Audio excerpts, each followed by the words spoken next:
Ayo, mau maca Quran di kuburan hukumnya apa? Ustadz, bagaimana hukumnya baca Al-Quran di kuburan?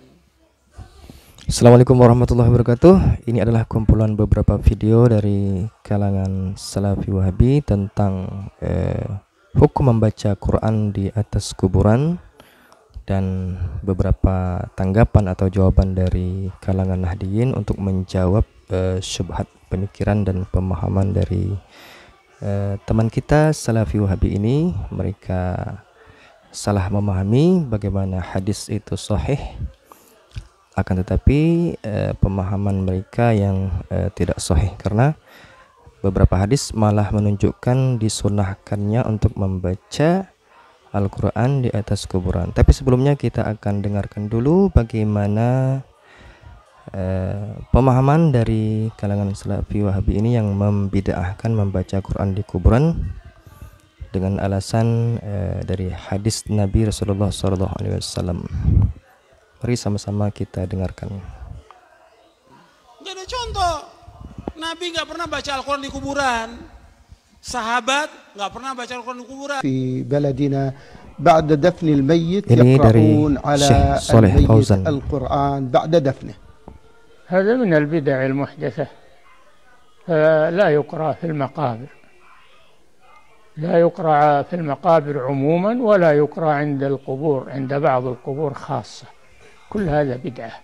لا تجعلوا بيوتكم مقابر فإن الشيطان يفر من البيت الذي تقرأ فيه سورة البقرة. Jangan kamu jadikan rumah kalian sebagai kuburan. Jangan kamu jadikan rumah kalian sebagai kuburan. Karena ini hadis atau dalil yang menjadi pegangan atau landasan dari kalangan Salafi Wahabi untuk melarang kaum muslimin membaca Quran di atas kuburan. Mari kita dengarkan kembali. Karena setan lari dari rumah yang di dalamnya dibacakan surat Al-Baqarah. Artinya menurut Nabi SAW, rumah yang tidak dibacakan Al-Quran seperti kuburan. Rumah yang tidak dibacai Quran seperti kuburan. Supaya rumah itu tidak seperti kuburan, bacai Al-Quran di dalamnya. Artinya menurut Nabi SAW, kuburan itu tempat baca Quran atau tidak? Oh, iya. Paham ya? Bukan. Kuburan bukan tempat baca Al-Quran. Di kuburan itu bukan tempat untuk membaca Al-Quran.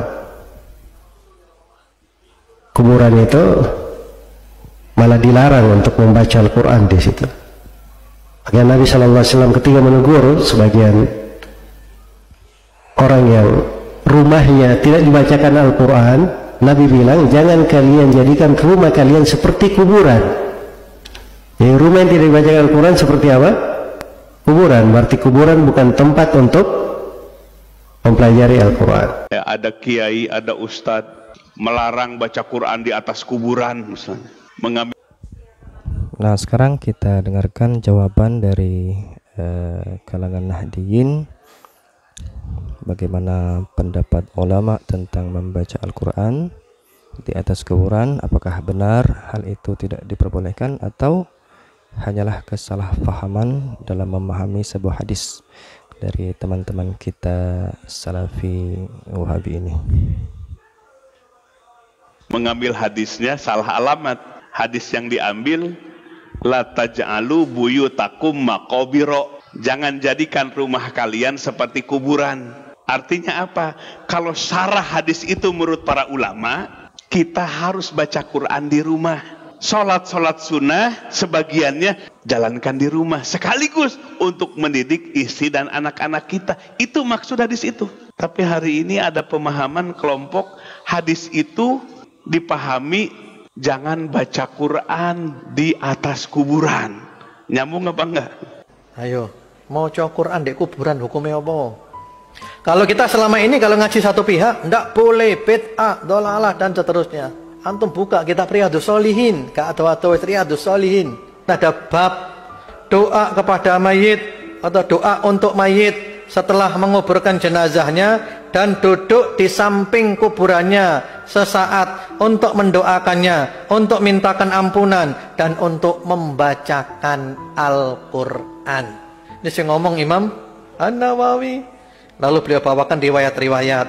Bahkan Imam Syafi'i mengatakan, ini Imam Syafi'i langsung loh yo.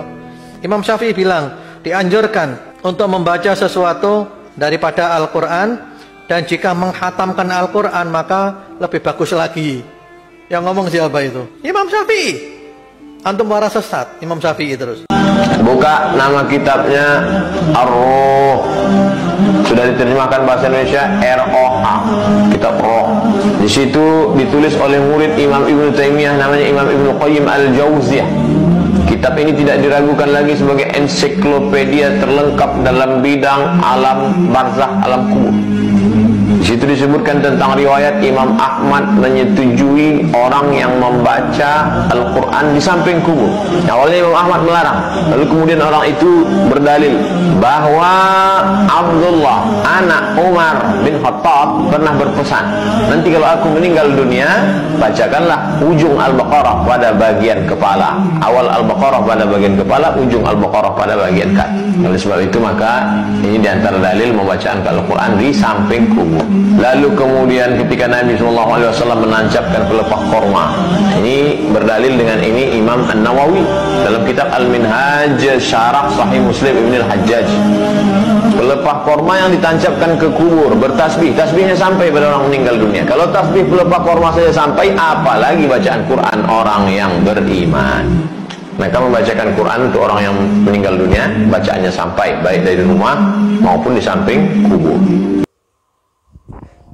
Jadi jelas ya teman-teman semua bahwa membaca Al-Quran di samping kuburan itu diperbolehkan, bahkan disunnahkan, karena juga dilakukan oleh para sahabat Nabi.